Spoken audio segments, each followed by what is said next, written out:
Hey everybody, welcome back to the podcast. We have a special guest, Ken Behrens, here today from the Naturally Adventurous podcast, and we're kind of doing a joint podcast episode. So we're excited to, talk about what we do, and we have a cool top five list of U.S. birding destinations we're going to go through, as well as some travel tips, some places to go in the U.S., outside the U.S., all that kind of stuff. So, Ken, great to have you. Why don't you give us a little bit of background about yourself and the Naturally Adventurous podcast? Yeah, I mean, I've been a birder for like 25 years now. I got into international travel when I was like 17, started in Venezuela, and I've been all over the world. I lived in Madagascar for about 10 years and South Africa for 6 years or something like that. So, yeah, international travel and birding is really my thing. And yeah, written a few books about various destinations around the world, Ethiopia and Africa, Madagascar, South Africa. So, and yeah, the podcast that I co-host with my friend Charlie Hessa is called Naturally Adventurous, and yeah, it really does talk about travel in pursuit of natural stuff all over the world. Not only birds, we also talk about mammals and reptiles, and all different groups, and even sometimes we have episodes about food and all sorts of stuff. So yep, that's who I am. And yeah, for maybe for our listeners, you guys can tell them a little bit about who you guys are. For sure. I'm Derek. Me and my brother Ryan have been birding for over 10 years now. We actually started because we watched the movie The Big Year with Jack Black, Owen Wilson, and Steve Martin, and we were like, man, people do this? Like, that's I crazy. do We have should to say we should though, I try think it. most people have been birding their whole lives because if you really notice anything outside and take a curiosity to it, you're kind of birding already.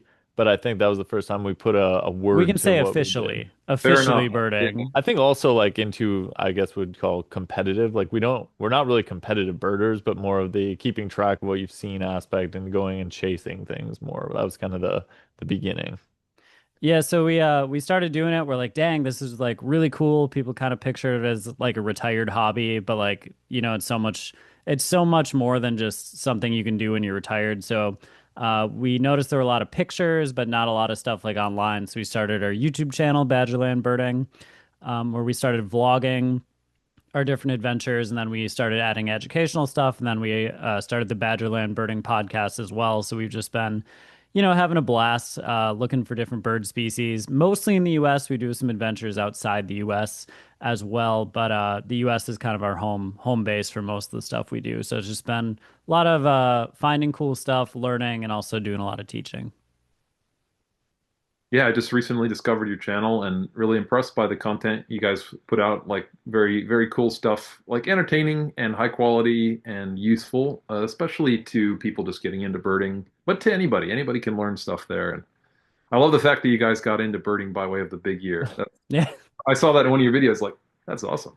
Yeah, it was cool because we got to hang out with Greg Miller, who Jack Nice. Black's character is based on his life. So it's really cool to pick his brain about, what was accurate in the movie, what wasn't, and just kind of like meet the person that like basically inspired us to get into it, like his character, in the movie. So that was really cool. I would describe ourselves as edutainment. We try to, it's like educational entertainment stuff.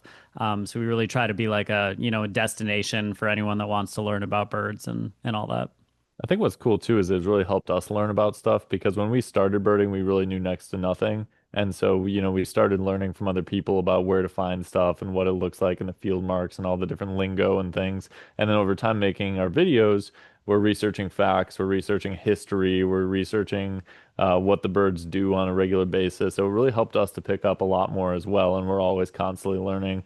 I mean, there's things that I look up all the time that I'm like, Derek, did you know this? And he's like, no, I didn't know that. Like just crazy facts about birds that are so odd that it's hard to believe.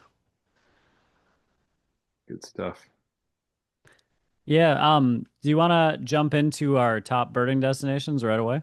Yeah, absolutely. Let's get Cool. into So it.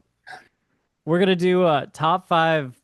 We kind of did U.S. birding destinations as lower 48. I think Ken, you did a little more general all over the U.S. So we're gonna have a slightly different, regions we're comparing here. But let's go with Ken, our are they all number. in Alaska? let's let's go with our number five destination. Ken, I'm gonna have you go first. These are top five, U.S. / North American birding destinations. Yeah. Sad admission right at the beginning. Canada didn't make it. I was open to including a Canadian destination, That but just hurts even more than saying they just weren't weren't on And the if you table. had to pick a destination in Canada, so if there was a place, somebody's like, I've been forced to go to Canada on a birding adventure, but I could pick where to go, where would you suggest they go? I mean, Point Pelee is an amazing place. I love it, and I probably prefer it to Magee Marsh on the American side. It has a lot more water birds, and somewhere up in the Arctic in Canada also must be amazing. Like I know some Canadian birders get up there, and I see amazing like photos of breeding shorebirds and stuff from the summer. So yeah, Is it a lots of, cop out to pick that Paley Point that's basically in the United States? literally I think the southernmost point in Canada, right? I think we were talking to someone a while ago about Churchill. I forget what the whole name of it The is, but where polar bear the place. polar bears Yeah. come down, and I guess there used to be breeding Ross's gulls there, which is pretty cool. That would Yeah, be quite the thing to see. yeah. I've been up there on Hudson Bay, but not quite to Churchill. It's pretty amazing. It's like this weird southern extension of the Arctic. Yeah. Yeah, that's Yeah. crazy. Well, we don't mean to throw any shade to Canada. I'm sure there's a ton of great No, places there, but absolutely not. Absolutely not.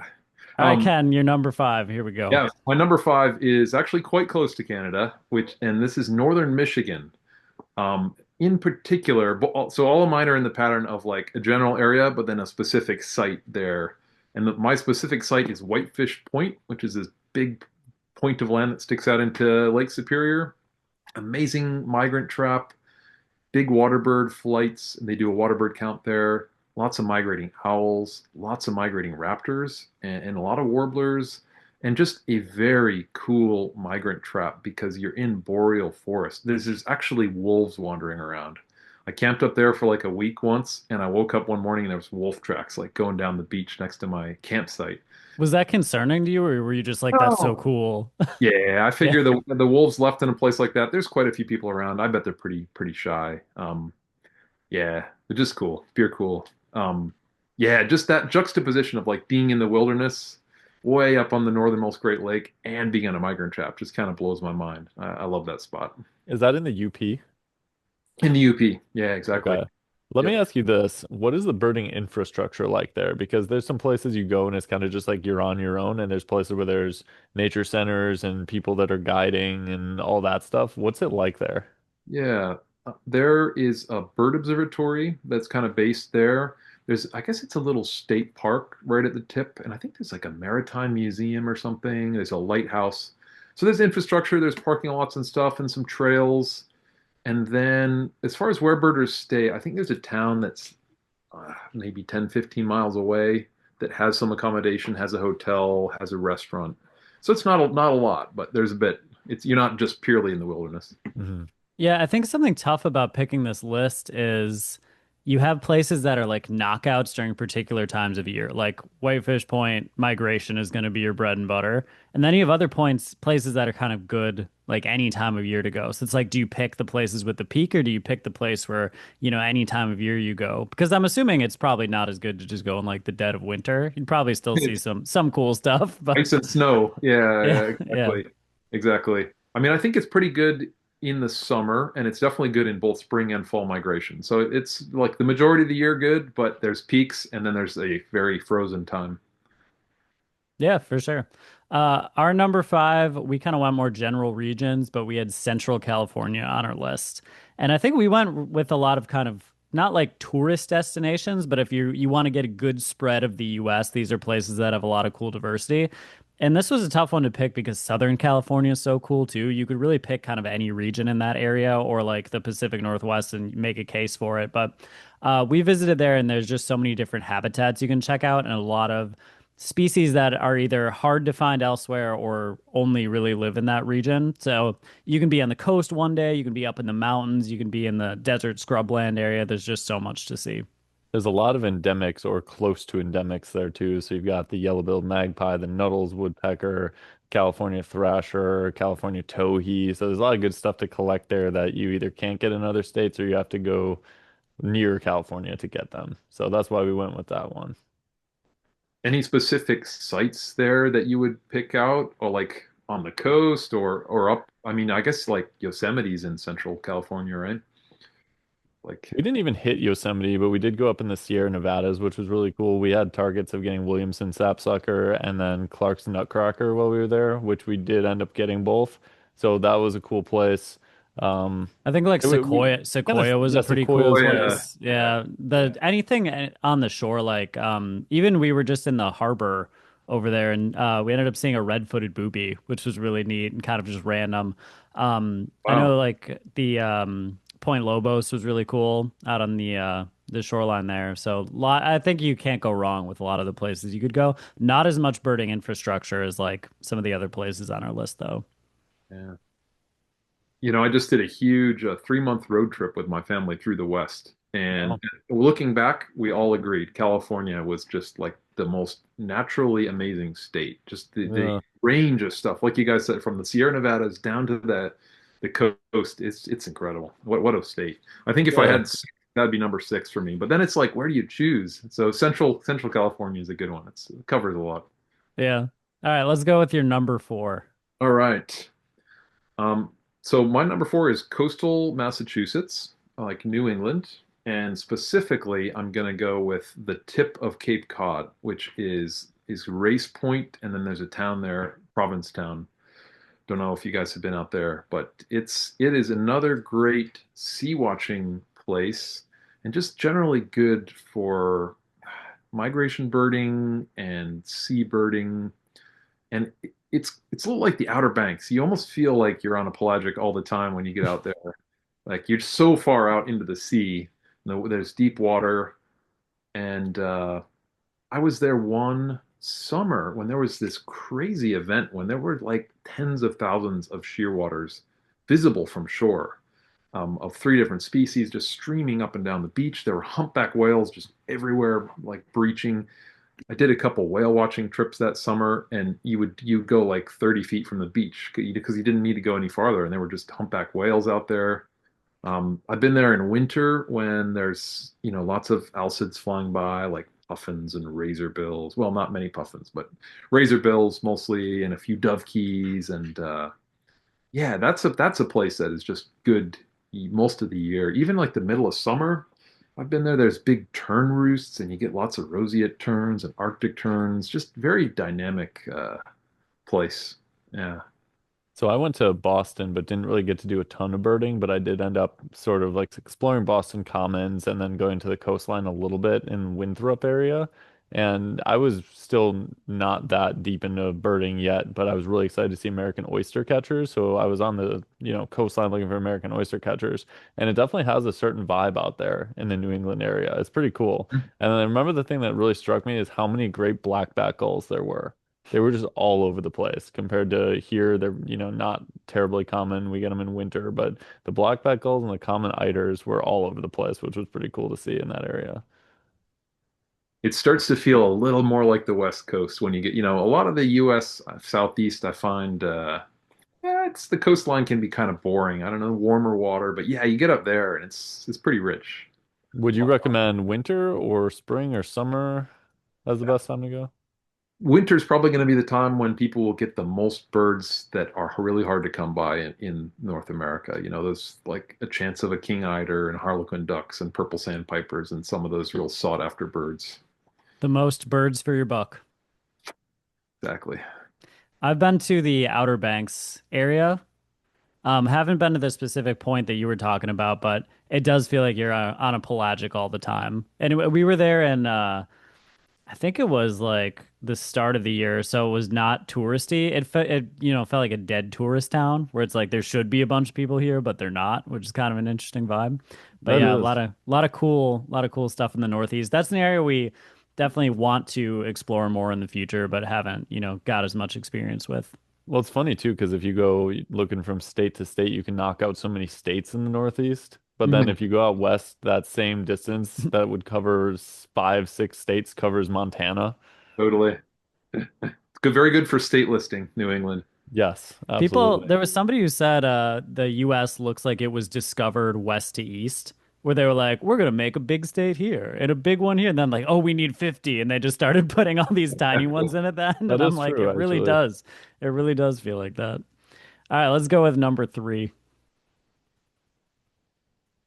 Did you wait? You gotta give our number four. Yeah, Oh yeah. shoot, I'm skipping over on number Yeah, what four. are you All right, doing? You we just got don't even care about our list? we got the Saxon Bog at number four. which is another. Have you been there, Ken? The I Saxon Bog? have. Yeah, I You tried have. to skip the bog? We were saying it feel when you're there in the winter, it kind of feels like a warm hug. Like everything's cold, but the Saxon Bog is this warm place where you can find these amazing birds. So probably the best boreal bird destination in the Midwest because you can get boreal owls on eruption years, which last winter was amazing for them. Great gray owls in there, blackback woodpecker, three-toed woodpecker, winter finches, boreal chickadee, like so much to find. And then there's good infrastructure with they have is it still Telegram or did they switch to I something think it's else? still a telegram. Yeah, some kind of messaging network where you can see messages and report things. And then there's a really nice visitor center. Sparky Stensos is there, and he's a really great naturalist, really nice guy. So set up for birding really well. You can find a lot of amazing species, and it's one of the bright spots in the winter where you can go and you walk out of your car and you're like, my hand is freezing, but I'm happy because I'm looking at a great gray owl. And that's just an experience you don't get many other places. And it's almost Wisconsin, right? It's like honorary. Almost, yeah. I don't think we can go on. I'd love to claim it if we could annex it. It's I guess very it's close not, though. right. Yeah, I Anything that, actually, oh, I, God. there was this like once in a lifetime eruption of great gray owls there, which was now coming up on 20 years ago. And I made it up there that winter, and it was mind blowing. I saw more than 100 great gray owls in Wow. one day. That's crazy. Yeah, yeah, incredible. So was that an eruption for anything else too? Like hawk owls or boreals or just great gray specifically? Yeah, yeah. Hawk owls, that day I saw like 15 hawk owls, so there was Oh a lot of hawk gosh, owls around. that's crazy. But it was like almost an order of magnitude less. And then there were quite a few boreals around. I have a feeling there were a lot. They're just a lot harder to see. They don't sit on the top of spruce trees and stuff. But yeah, it was. How do they all coexist in that area? 'Cause Yeah, it sounds like it was, you drive 20 feet, you see one, you drive 20 feet, you yeah, see. yeah. It was. I mean, food must have been really scarce way up north, and they were desperate. And you heard stories about like owls starving that year, and it was probably pretty hard times for the owls. Yeah. Do you think that's something that could happen again in the future? Do you think that was kind of a once in a lifetime thing? I remember at the time biologists and people who look at the cycles of the far north saying like this will be the only time you'll ever see this. So, they Wow. seem to think it was on like a century kind of cycle maybe. So it will happen again, but probably not in my lifetime. That's That's crazy. wild. Yeah, you hear story. I was just talking with my dad actually about the passenger pigeons today. They're extinct, but you heard stories about flocks would fly overhead for 4 hours and the sky was dark because it was full of birds. Like that's something I can't even fathom. And that's kind of how I feel about your great gray owl thing. I'm like, that sounds so crazy. It was like otherworldly for sure. Was it bittersweet at all? Because everybody is excited to see the owls, of course, but knowing that they're struggling so much, was it a little bit of, oh, this is great, but also kind of sad? Or was it just this is great? I think at that point I'd never seen a great gray owl, and I was maybe a less mature bird, and I was just like, this is great. I don't think there's Today, anything wrong with, Uh, appreciating it. Awesome. Okay. Now that we've done our number four, let's move on to number three. yeah, this place is really close to my heart, and it was actually hard to put it as low as number three. It's just that the quality is so good. But number three for me is the Upper Texas coast, and this is going to be springtime. This is really like maybe March to May at the extreme range, but really you want to be there in April, and you kind of want to be there in like the first 2 weeks of April to see it at its best. And then the specific site that I pick on the Upper Texas coast is High Island, which is just this little tiny town out on the coast. And it's not actually an island. It's on sort of a barrier hmm. island that, but it's connected to the mainland. But it's an oak mott. It's like a raised dome that's covered. So you come out of the salt marshes and there's this little raised dome covered in oak trees. And it basically, for a migrating bird that's coming in off the Gulf of Mexico, it just sees this from, whatever, 40 miles away and just drops down into this oak mott, this town. And it's an incredible migrant trap just because of the geography. Um, Recently, it has not been nearly as good for like huge flights of migrants, maybe because of changing weather patterns, maybe because there's less birds than there used to be. But the water birding in that area is also just amazing. I mean, you have like almost the full set of terns in North America in big numbers, and you have have ducks, incredible shorebird migration, lots of shorebirds in breeding plumage. And yeah, so I always encourage people like go there, but don't focus too much on the warblers. Just enjoy the whole range of birds and the spectacle of just the numbers that you're going to see. Yeah, I got to visit that area earlier this year, and I was a little early for warblers. But in the one section of Highland Island, you have that amazing rookery. So there are baby Yeah. spoonbills and egrets, and they have a cool like elevated thing you can walk up, and you're right in the treetops. So I could see when the warblers come down how it's would be an amazing spot. And also got to visit Anahuac. I think it's Jocelyn Nungare National Wildlife Refuge now. That Yeah. place was amazing. There was a like a loop you could go around. It had so many different types of shorebirds and species really close. King rail, clapper rail calling. Just a really serene, cool experience. So that area is definitely a gem for sure. Love it. Yep. And then around that area, is that kind of close to where the whooping cranes are, or is that So slightly different? the place they winter is well down the coast towards Corpus Christi, but there's a little population now of breeding whooping cranes in that area. That's Yeah. so you can often see it in that area. Yeah. Yeah, that's pretty cool. So yeah, Of course, great Wisconsin's spot. really the whooping crane breeding capital of the Midwest, so Are those pretty easy to see if you know the they right can areas be. to look? Okay. Yeah, they can be. There's a particular refuge that they breed in where some people report seeing as many as 16 in a trip. Oh wow. Last year in the fall, I went up there and we saw three, and it wasn't that hard to find them. So they're up there. Hmm. Good to Keep your know. eyes open for white birds, pelicans, Big egrets, white maybe birds a with whooping black crane. wingtips. Yeah. Don't ignore any 4 foot tall white birds. Yeah. Yeah. Try not to. So for our number three, we had South Florida. And that area is cool for a number of different reasons. And we went down there for the Space Coast Festival. Um, and that's a little more north.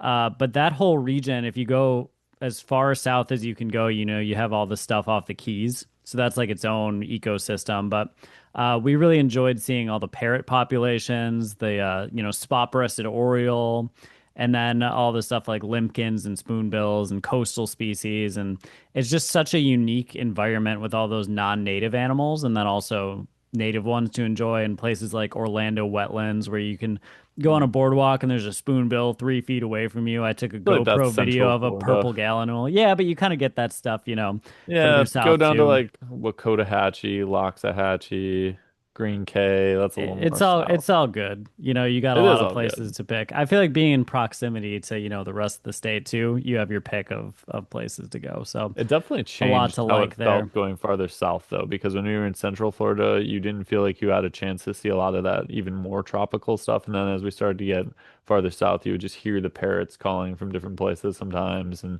iguanas are everywhere. We saw a basilisk lizard, which I don't think belong there either. There's so much invasive stuff, but it's cool. It's cool invasive stuff, even though it's invasive. Right. It's a Yeah. little bittersweet. Yeah. I was down there last year, and I spent quite a bit of time there when I was like a teenager, and I loved it, but I maybe didn't have the global context. But being back there after having lived all around the world and spent so much time in the tropics, I finally realized when you get down into those little, what do they call them, hammocks, like down in there, Yeah, it's yeah.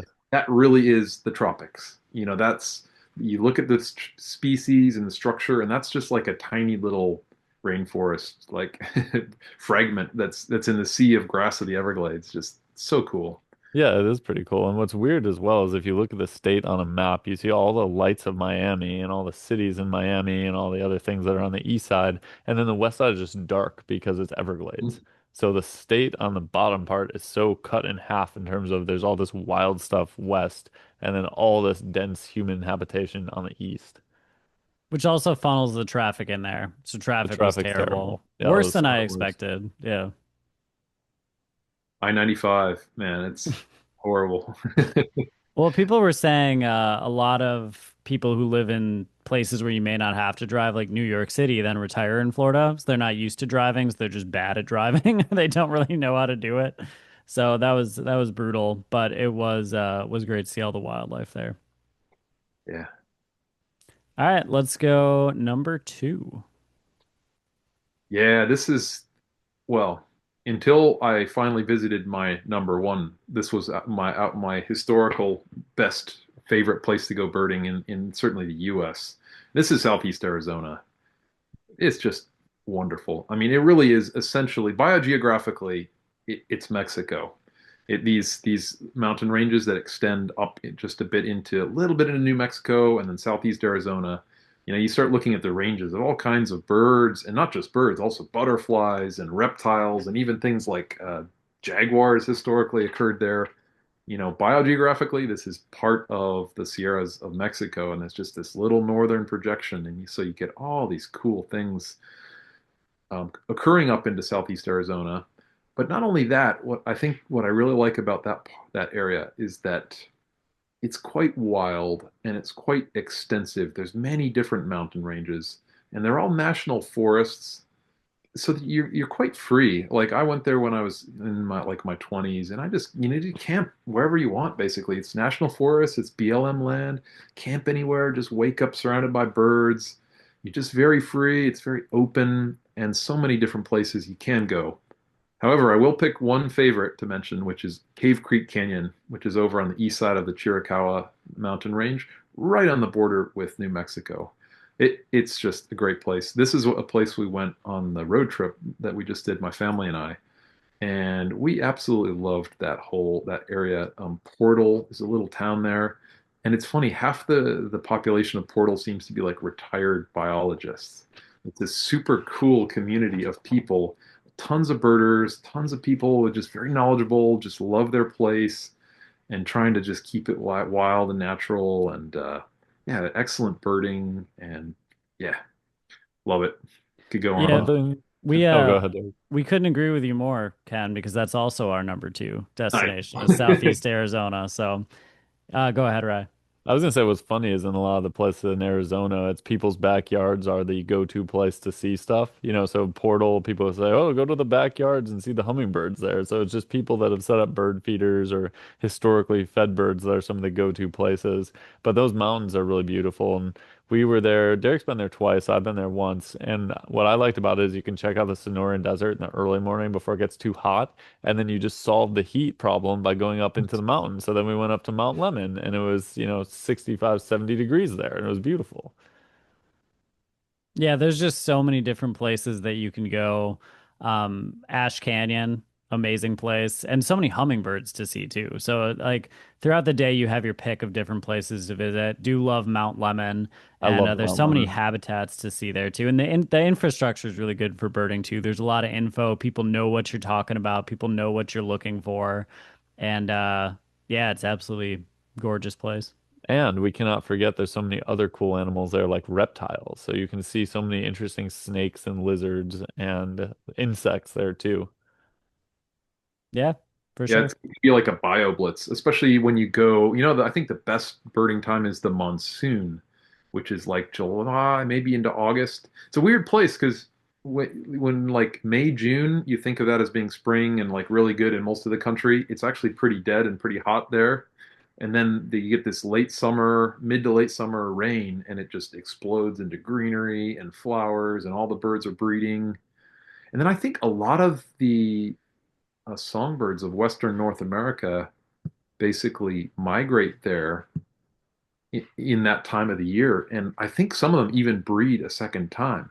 Um, Interesting. but at the very least, I think they do a lot of feeding and like gain fat for their prior to their long migration. So yeah, it really is like this magnet for the whole region's birds.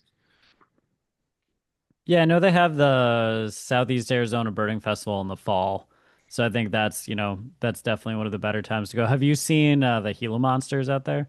No, I still haven't seen one. Same. That's on our list. I was there with a friend, and the day after we left, my other friend who was there sent us a picture. He's like, "Look what we're looking at." I'm like, "You son of a gun!" Uh, But I heard a lot of the times they're just in people's garages really? and stuff like that. Like they'll go into places you don't expect. So Wow. got to keep an eye out for those. Yeah, I guess I would say it really can be good birding there any time of the year, 12 months a year. That's worth going down there. There's cool wintering birds down there, a bunch of cool sparrows and longspurs and raptors and Even like early summer is still good. The resident birds are there. It gets really good July, August, and then yeah, you get fall migration. A lot of shorebirds coming through, so it's pretty great year round, which I guess is like a point in its favor. Yeah, definitely. All right, let's go number one destination. Number one, yeah, this one is I don't even know if it's fair to include it on this list. You guys said you restricted yourselves to the lower 48. I'm breaking out of the lower 48. My number one is Alaska, and again, Alaska is absolutely enormous. It's hard to pick, but if I have to pick just one site, I'm going with Nome, which it's way up in northwestern Alaska. It's on the coast, and I mean, it's a unique place. It's basically like a gold prospecting town. It's not connected to the roads of the whole rest of the country or even the state. So you have to get there either by boat or plane. And there's basically three, it's this weird town on the coast that's actually very scruffy and feels like kind of an old west type of town. But then there's three roads that radiate out like north, south, and west or east from Nome. And you can just get an incredible variety of habitats. I mean, you're way up north, so there's different kinds of tundra, and you can even get into boreal forest. And then obviously the ocean is really dynamic, and there's seabird migration going on, and it's hard to explain. It just feels so, and it's a place you really want to go like June. I guess people go for fall migration too, and there's some stuff going on, but June is just amazing because you've got all the breeding shorebirds there and things like Lapland longspurs breeding all over and ducks breeding and all the loons are possible, all the North American loons. And then you've got things migrating by as well, like things passing, things that are going further north. So it just feels incredibly exciting at that time of the year. So Is the volume of birds just insane? it's pretty good.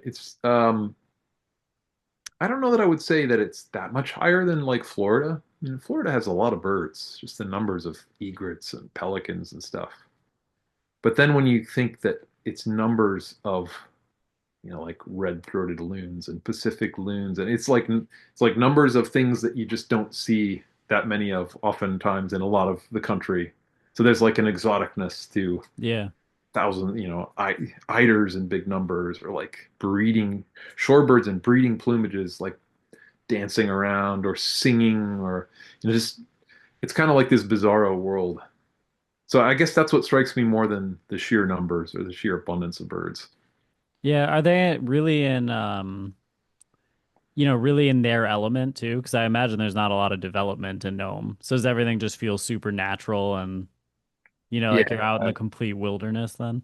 it really does. It really, you don't have, you can get like 3 minutes out of town and it feels, it's just like tundra pools and there's like breeding sandpipers. And I mean, last year there was a northern shrike breeding. There's one little like penitentiary, like little prison just outside of town. And then there's like a willow hedgerow there, and there's northern shrike breeding in that hedgerow. It's like crazy. But for sure, it's like you don't have to drive far to get into pretty deep wilderness. Yeah, that sounds awesome. That's Alaska's definitely on our list of places we'd love to go someday. I feel like I've heard great things about a number of different places there.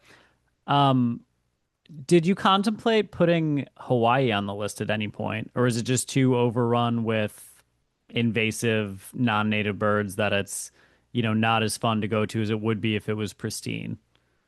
Yeah, I haven't been myself yet, so this is restricted to places I've been, so I don't know. My impression of it is that like it might be what do you get like bittersweet or kind of like a It sounds wow. kind of depressing Yeah, because you're like, it here's does. this non-native thing. Here's this, oh, a house sparrow. Like I feel like it's that kind of thing. And then you got to travel, up to see smaller numbers of the endemic things that I imagine were once easier to find a number of years ago. So it does seem tough.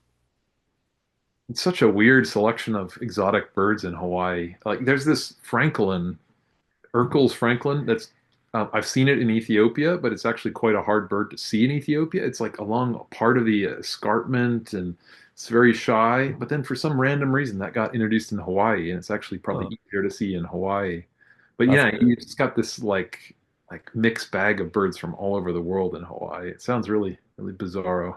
Yeah, Yeah, it we does. haven't been there either, but I imagine it's you know, an interesting like definitely would love to go, but it's I would be more interested in going if I could visit like Hawaii 50 years ago, before it had a lot of the stuff that happened to I it. don't know if they can ever clean any of that up either. I think a lot of that stuff is just there for good, pretty much.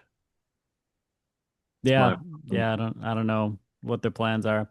Uh, our number one destination, the Rio Grande Valley in South Texas. So I think this one you could almost flip one and two, but the infrastructure of birding in the Rio Grande Valley is just spectacular. So it is just made for birders and birding. Like it knows it's a birding destination. There's tons of places to visit, amazing species that you can see fairly easy. So it's pretty accessible. Like you can go to one of the natural areas, go to one of the blinds, see green jays there, see Altamira orioles, great kiskadees, and it just has like a really nice vibe because it basically is Mexico, like you said with Southeast Arizona, like South Texas basically is Mexico. So really special vibe, great infrastructure, and amazing species to see. yeah, I spent a lot of time there. My grandmother actually lived there when I was younger, when she was still alive. So and she lived in McAllen. So Oh I yeah, you're right there.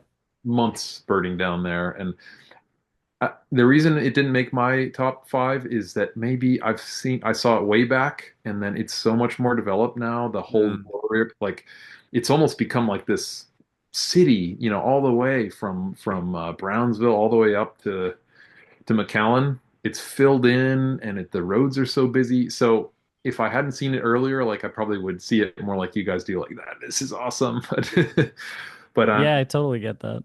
yeah.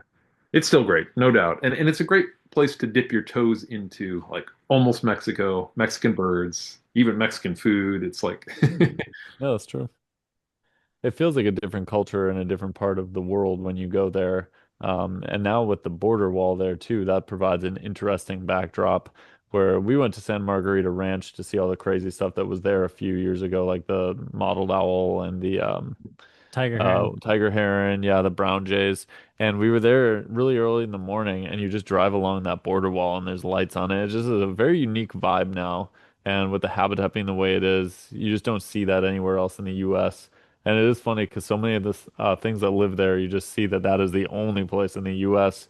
that range just dips right across, or goes right across, and that little dip in the U.S. that is the Rio Grande Valley of South Texas catches their range barely. Yeah, South Padre Island is a migrant trap too.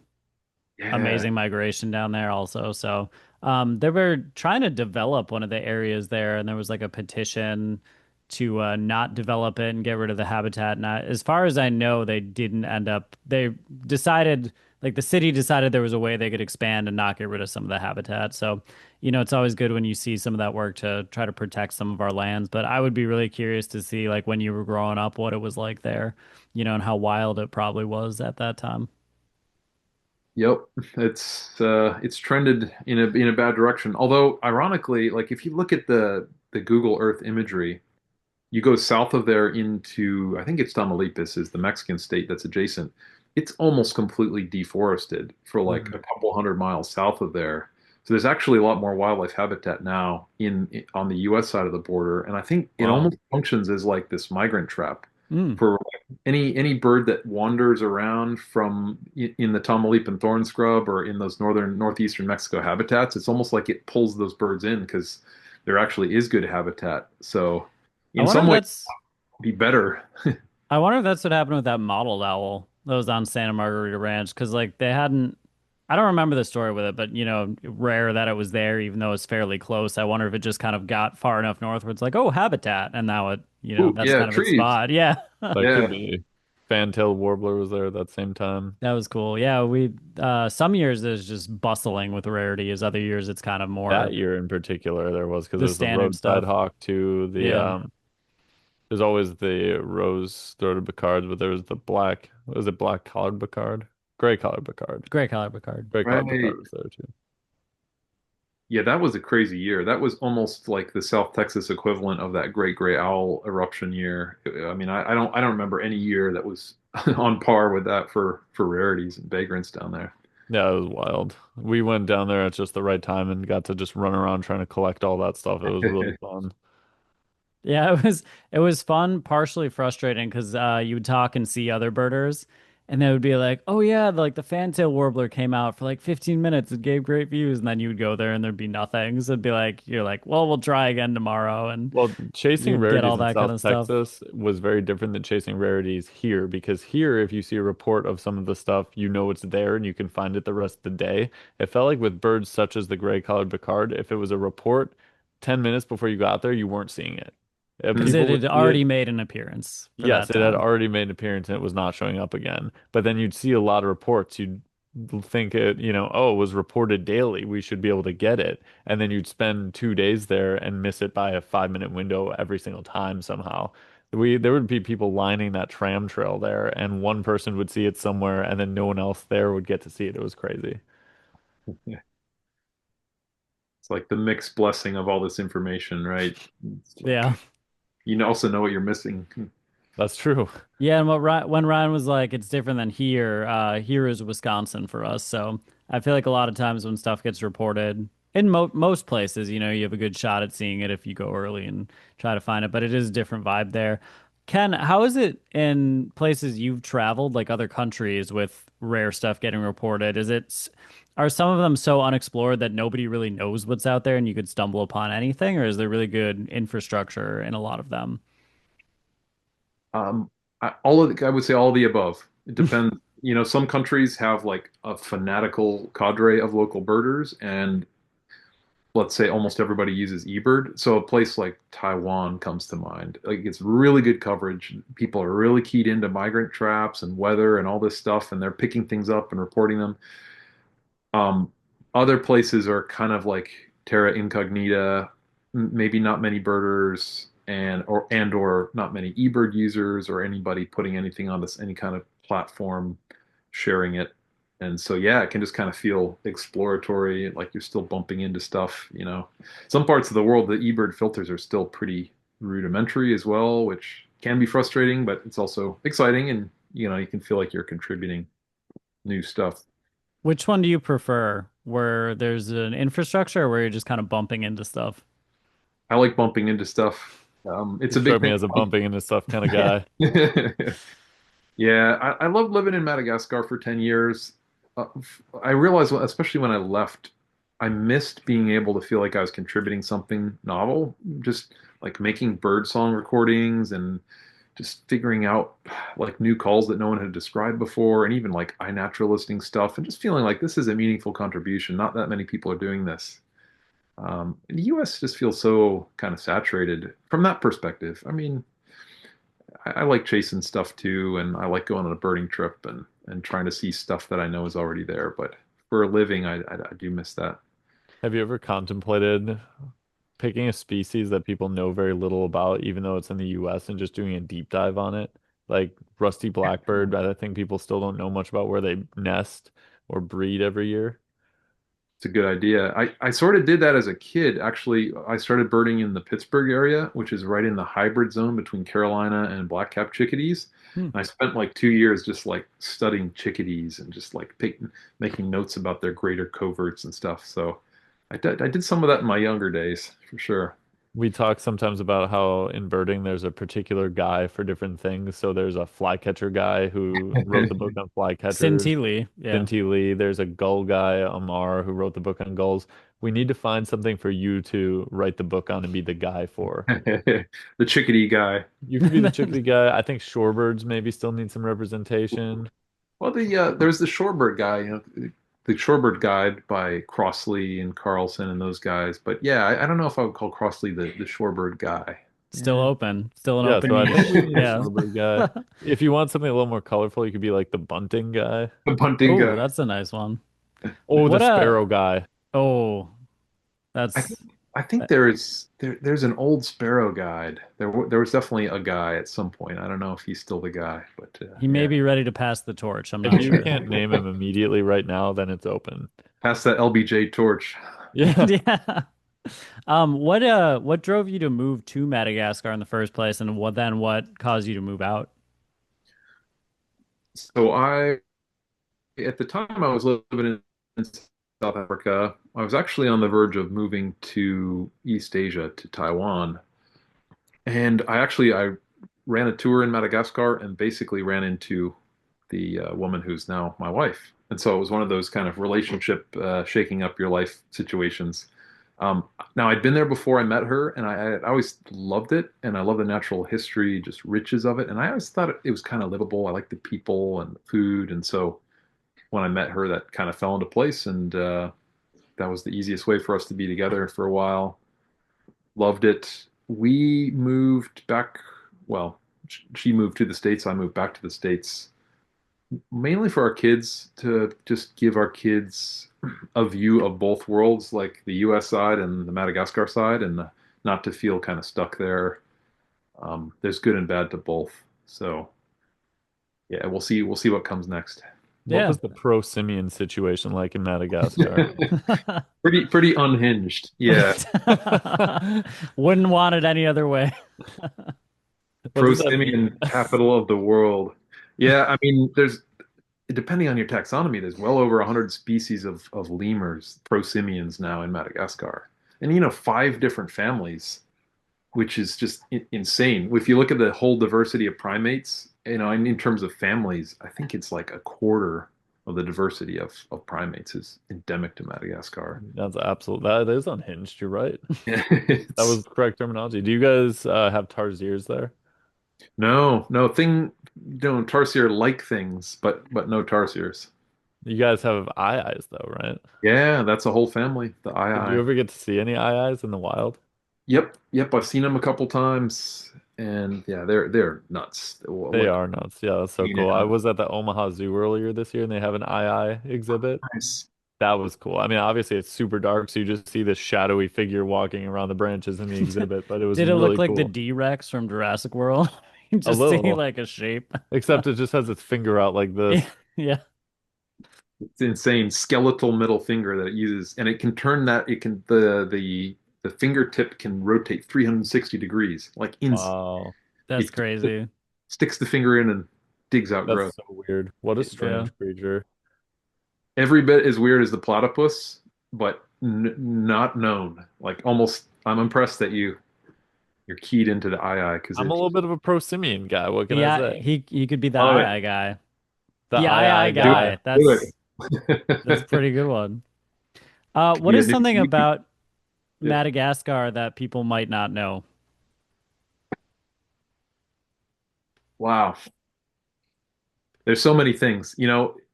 Most Americans don't even know the difference between Mozambique and Madagascar. So the very basic level, I would say it's an island. It's not part of the African mainland. That's Oh, starting okay. on basics. Yeah, it's an island, and it's actually a continental landmass that was connected more recently to India than to the African mainland. Interesting. And the people in Madagascar are a mix of African and Asian, but the Highland people are actually like 80% Austronesian. So they originated on the island of Borneo. And Oh, the really? language that's spoken is an Austronesian language, which they say is the most astounding single fact in all of anthropology. The fact that this big island off of the coast of Africa, it has these people from Asia who speak an Asian, Austronesian language. Yeah, that's weird. Yeah. Do you guys go visit? Yeah. My wife is actually headed there right now, and yeah, we'll be back. Might even live there again at some point. A lot of things I like about being there. Mostly the prosimians. Part of it, I'm sure. Yeah, I feel like with places like that, especially being there for 10 years, like it does feel like home even when you're not there. Even, when another place feels like home, it's like, you can always think about it and bring yourself right back. So definitely That's fair. get that vibe. What other places that, oh, well, we were talking a little bit about places for beginner travel. I've been out of the state a little bit. Ryan, you've never been out of the country, have you? Canada. Canada. Okay, he's got Canada. But That like was before you needed a passport. if he was gonna dip Right. into to international travel, where would some good places to start be? Yeah. Well, I guess I'll answer that from an American perspective, you Thank know, you. which just because the majority of probably all of our listeners are Americans. Costa Rica is brilliant. You can't go wrong in Costa Rica. It's I think one of the things that scares people about a lot of Latin America is security concerns. And Mexico has such a bad like brand name among Americans that so many Americans are afraid of Mexico. It's actually fine and you can go to Mexico, no problem. However, if you have that kind of complex, go to Costa Rica. Costa Rica is, I mean, it's one of the safer countries in the world and it's very welcoming. And actually, a lot of people speak English because tourism is such a big thing, ecotourism, and it's incredibly well set up for ecotourism. Just little birder or like eco lodges everywhere, feeders all over the place, and little reserves and great local guides.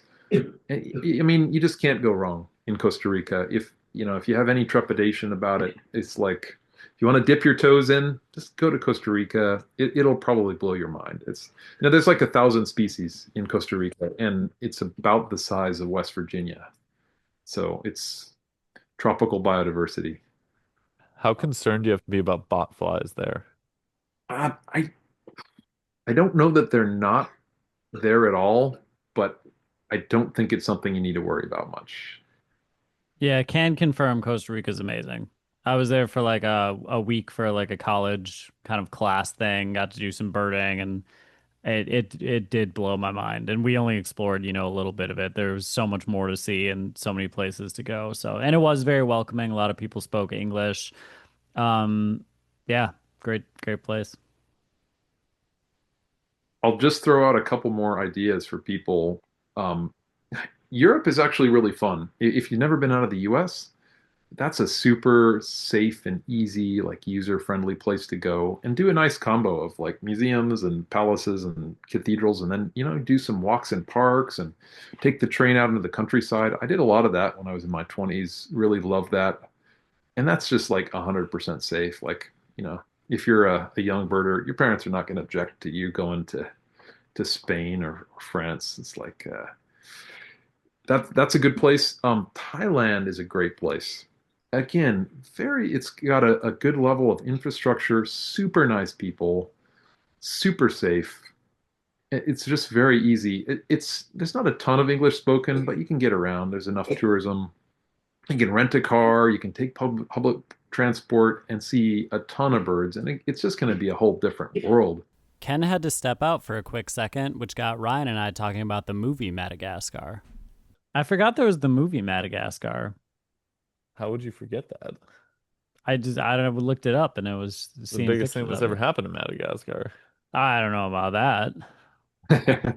So that's a little bit of a pet peeve, that movie to me, because the Lion King movie, that kind of like marketed Africa in such a great way, and it made so many people want to go on safari because it really represented Africa in a cool way and somewhat of a realistic, well, way, like the actual animals. That Madagascar movie, most of the animals weren't even from Madagascar. They didn't really teach anybody much of anything about the actual island. Like, kind of unfortunate. See, he knows too much. He knows too much to enjoy the movie. Fair. Exactly. My kids like it. That's good. This is the fifth edition of the Lemurs of Madagascar. Ooh. And every time, I mean, this thing is like twice as thick as the original I version. was gonna say, look how Yeah. thick that is. It's massive. Yeah. I is a lemur. It's Oh, okay. yeah, super weird. I feel like looking at the book, I'm just like, is all that really necessary? Is it? Well, it depends who you ask, I guess. This Russ Mittenmeyer from Conservation International, he was really into lemurs. That was He's like the his lemur life. guy. Like yeah, there you go. He kind of is the prosimian guy. Yeah. So one thing I wanted to ask you is out of all your travels, like we talked about, places you shouldn't be afraid to go. Like, are there some places you went that you had really sketchy experiences or that you wouldn't want to go back to? Absolutely. Like Absolutely. New Jersey. Yeah, I mean, I definitely did some reckless things when I was younger, and maybe even a little bit older. And yeah, there's places I wouldn't recommend. I went across the border from Rwanda into DRC in the middle of like a war and a humanitarian crisis, and Wow. just saw just like sandbags piled up everywhere in different camps of different like UN contingents from around the continent who were there on like a peacekeeping mission. Um, yeah, I've done had some uh, scary situations in Bolivia. I spent like 7 months in Bolivia, and yeah, I got a little bit lucky to get out of some of those situations. But again, like I was seeking out, you know, Sounds kind of like a venomous snake, where if you mess yeah, with it, it'll want to mess with you, but if you leave it alone, it's probably not going to mess with you. That's kind of perfect the vibe I'm analogy. getting. Yeah, I like. I mean, I was after new experiences and adventure, and like seeing some places that are, pretty remote and not many tourists go to, and so that kind of comes with the territory. Um, and I think that there's a place for that. There's some risk involved in that, but there's so much travel that you can do that is just so safe that there's really nothing to worry about. Like that's maybe the point I want to make to people is like, yeah, in my 20s, maybe I pushed the envelope sometimes, even with stuff I did in the US, like hiking in the Rockies, you can make decisions that put you in a tricky spot, but you can see so much of the world so safely. Most people are so nice all around the world. It's kind of incredible, really, all the places you can go. Yeah, with all your adventuring and exploring, what's your favorite like discovery that you've made? Hmm. I don't know that I've discovered anything that is really that significant, and that hasn't been a focus necessarily. There's certain people who really are like looking at Google imagery and like trying to find that new bird or frog or whatever. One little thing I'll tell you, which I thought was incredibly cool, is there's a mountain covered in rainforest near where I used to live. And on that mountain, there's an endemic subspecies of this bird called spectacled tetraka. And it looks totally different from the birds in the rest of the range, but nobody's ever split it as a full species. But I went up there one day, like right at the start of the rainy season, and I was hearing this vocalization that I totally didn't know. It was completely unfamiliar to me, and I recorded it. And I found the bird, and it was this spectacled tetraka of this endemic subspecies, like singing a song totally unlike any other. And that really led me to think this is probably a full species, and it just hasn't been the right things haven't been looked at. People actually have looked at the DNA, and I recorded it. I put that on Zenocanto and described it, and that felt really really cool. But I can't claim that it was any like massive discovery, but it was exciting. Well, I feel like even to just have our own discoveries, when you might figure it might be known already, but when you figure it out for the first time, it's fascinating to you. And I For feel like sure. we're, having those experiences all the time. And that's one of the things that got us into birding is it opened our eyes to so much stuff around us that we just didn't notice or didn't look for.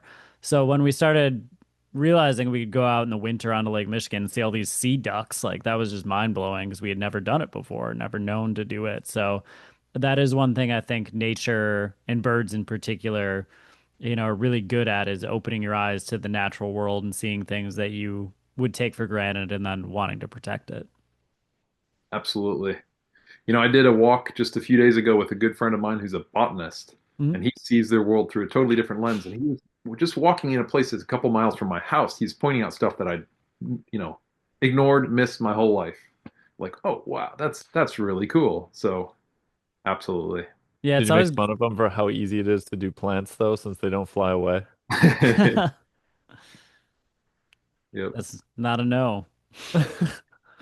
I will say there was someone who was doing a bird tour and they said that they made all their participants, they learned the plants first, like the common plants they would see, and they said it was way easier to describe where the bird is. Because then you'd be, oh, it's in the such and such tree, and people would know where to look. So like knowing the plants helped them differentiate the bird. So there is some value to the knowing the plants as well. And For sure. yeah. Yeah. Yeah, I've occasionally bird like when I was a kid, I would bird with somebody who's like a really good all-around naturalist, and they would be pointing at like it's at 2 o'clock in the hawthorn tree or whatever. I have no idea what a hawthorn. That's impressive, but yeah. No, it is good to learn your at least a few basic trees for that. Yeah. Well, cool. Thanks so much for joining us, Ken. This has been a fun collaborative episode. Yeah, good to chat with you guys. Good to connect. Definitely recommend it that our listeners check out your channel. All kinds of fun stuff there. Really Yeah. enjoyed your review or like your commentary on the Listers Oh, thanks. documentary. That was really fun and really like apropos. It's the thing Not is, not not everyone enjoyed our commentary on that, so we appreciate your comments. People were getting spicy in there. They're very passionate about their things that they that they enjoy. So, so how do you guys deal with that kind of like when people are really unhappy about something you said? I think you made a reference, you made a video I loved about the most controversial things in birding. mhm. Yeah. You said something about ivory-billed woodpeckers, and you said you didn't realize how controversial this was until you did a video on it, and then you came to find out the hard way. Yeah. Yeah, I you said you don't realize how nice people are in the world until you travel. You don't realize how crazy people are until you post stuff on the internet. So definitely when we started, when you have a smaller following too, most of the people that watch your stuff like your stuff because they found it and it's small and that just kind of makes people feel better about it, I think. And when you start getting a little bigger and it goes out to a bigger audience, you start to get some weird comments. So like all sorts of just randomly mean things that get said on the internet for no reason. And I remember at first we would be like, can you believe that somebody commented this on our stuff? Like somebody thinks this and said this and they hated that you said this in that tone of voice. And after a while, you just kind of are like, well, I guess they feel that way, or I guess that's just what this commenter says. So you kind of it loses its potency after a while, I Mhm. suppose. Yeah, we try to keep stuff on there, unless it's like somebody spouting off expletives or something like that. But we try to keep like people's thoughts, even if they have a negative thought on there, just, keeping it up for people to see and comment on. But yeah, you do have to have somewhat thick skin to post stuff on YouTube, just knowing that, anyone can say anything at any time. So, and you kind of pick your battles for what you want to respond to and comment on. 'Cause sometimes people do have constructive criticism that's really useful, Mm. and that you're like, yeah, that actually is valid, or like, I hadn't thought about that. But sometimes people are just off the rails. Or I'll just be like, hey, Ryan, did you see this comment or There something was like somebody that that? And argued with one of you just Derek's laugh at videos it. about the avian flu for a long time, and then I don't know what exactly happened, but he kept saying we were censoring him, but we didn't do anything to any of the comments, and there weren't even comments in our spam filter, so we don't know what happened. He just kept being like, "You're censoring me." And then he deleted all his Yeah, he comments. censored himself. He gave himself the self-censor.